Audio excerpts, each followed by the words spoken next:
I have applied for over 5,000 jobs. It's brutal out there. That is a quote from Joy Marie's recent AFR article. And honestly, it hit me hard. Reading about rising unemployment rates in the country is one thing, but hearing someone's raw personal experience like this, that was different. Now, I'm not going to pretend that I personally know what 5,000 rejections may feel like. That's next level.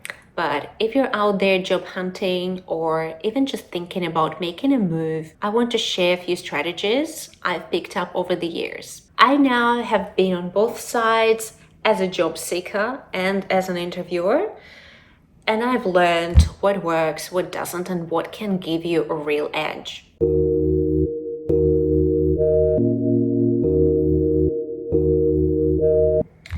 Strategy 1, treat it like a numbers game.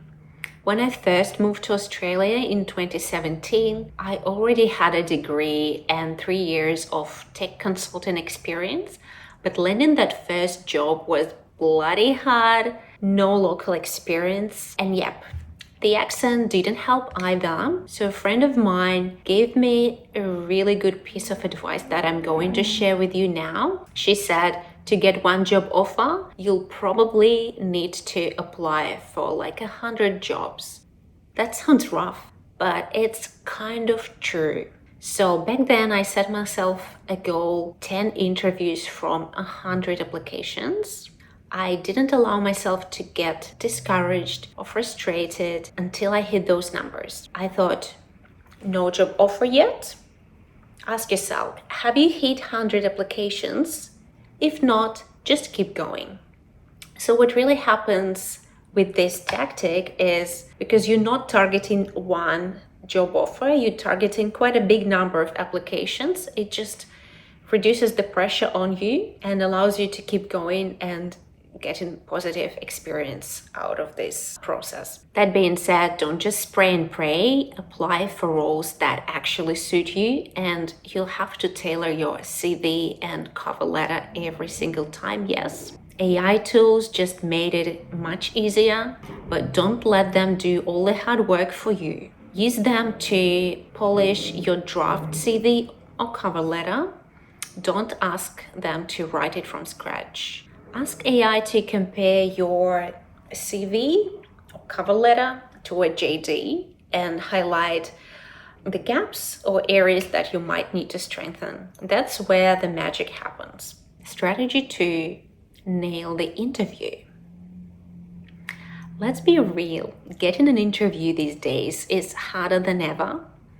So if in my previous example, I set myself a goal of 5-to-1 applications to interview conversion rate, now it's probably 10-to-1 or maybe even 20-to-1. If you know the stats, drop them in the comments. I'd love to hear. So when you do land that interview, you've got to make it count.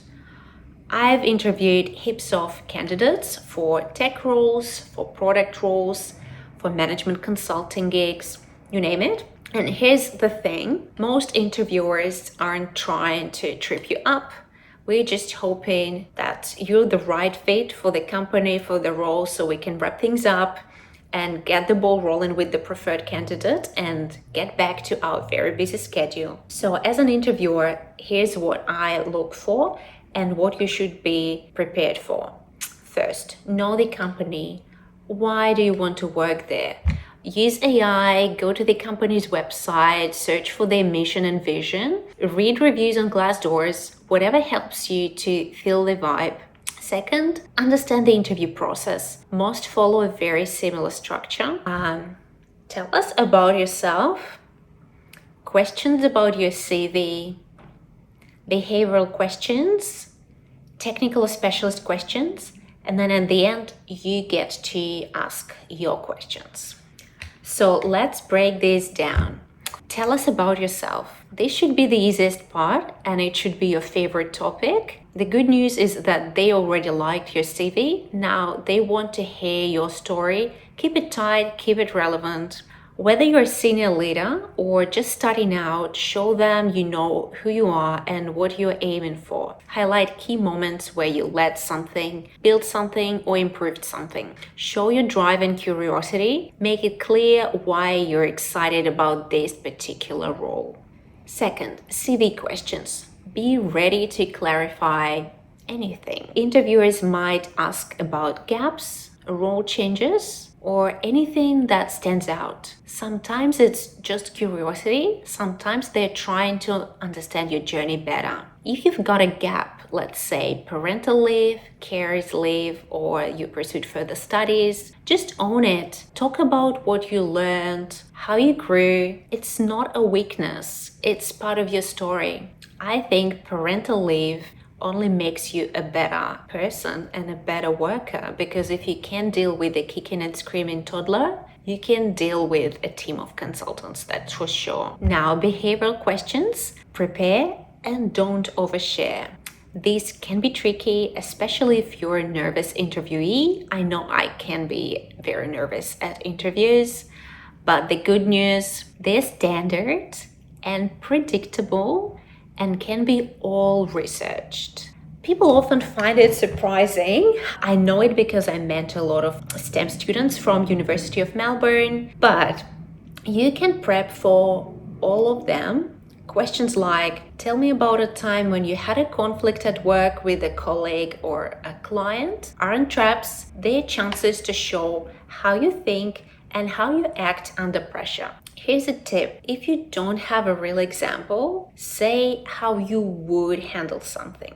That shows structured thinking and maturity. Just don't go into horror story territory. I've had otherwise fantastic candidates who overshare about workplace blow-ups that made us question if they're a proper fit for a company, and ultimately led in a rejection because we couldn't take that risk. So if I ask you a question, tell me about how you've handled a previous conflict, and if you only have inappropriate examples, or you don't want to share your existing examples, or you don't have that kind of experience yet, what you might say is, I would start with an A, then I will follow up with a B, and if needed, I'll escalate to a C.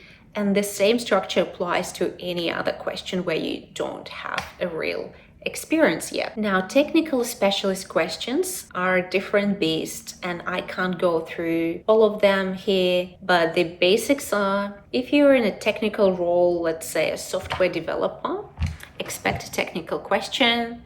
If you're in a management consulting role like myself, you should expect case studies that will test your structured thinking, writing and presentation skills, quant and qual. The good news, again, you can find out what's coming. Use Glassdoor or similar platforms to understand the interview process. Recruiters from the company would be very happy to walk you through it. So basically, do your homework. You'll walk in with confidence, not surprises. And then at the end of the interview, when it's finally your turn, ask smart questions. You'll get a chance 5 to 10 minutes to ask your questions. Ask about the role, the team, the challenges you may expect in this role, or how they will measure your success. Even better, ask something based on what one of the interviewers said earlier that resonated, that shows you're engaged and switched on. And my final tip, be nice. Sounds obvious, but being likable matters. Say thanks, be polite, show enthusiasm. It doesn't take much, but it makes a big difference. For example, it's not a time-consuming action if you add that you're very pleased to attend an interview when you're corresponding with the recruiter. Or say, thanks for having me, it's great to be here, to the interviewer. And thank them for their time at the end of the interview.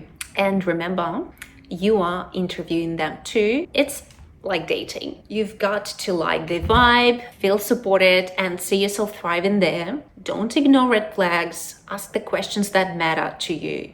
And the third and final strategy is, it's all valuable experience. I get it. The stakes can feel massive. And going back to Joey Amory's article, the mental toll of rejection is real. But here's the mindset shift that's helped me treat it a little bit like a game. If you win, you get an offer, you get the job. That's brilliant. But if you don't, you haven't lost. You've had an interesting conversation. You picked up market insights from the interviewers. Maybe you have learned how to answer a tricky question better. You've sharpened your skills. That's a win too. These interviews, even the ones that don't lead to offers, are building your confidence, your clarity, and your readiness for the role that's meant for you. So instead of aiming to land a job in 5 interviews, if I was looking for a job, I would set myself for a name 20 great conversations with interesting companies. It would take the pressure off and make the whole process feel more like an adventure than a grind. And honestly, I have never regretted the interviews I didn't pass. Every time it's led me to something better. I am an eternal optimist, and I reckon that's just how the universe works. So let me know what you think, and if you've got any interview questions, I'd love to help. Drop a comment with any tricky behavioral questions you've faced and how you tackled them. Let's learn from each other. Thanks for watching and good luck out there.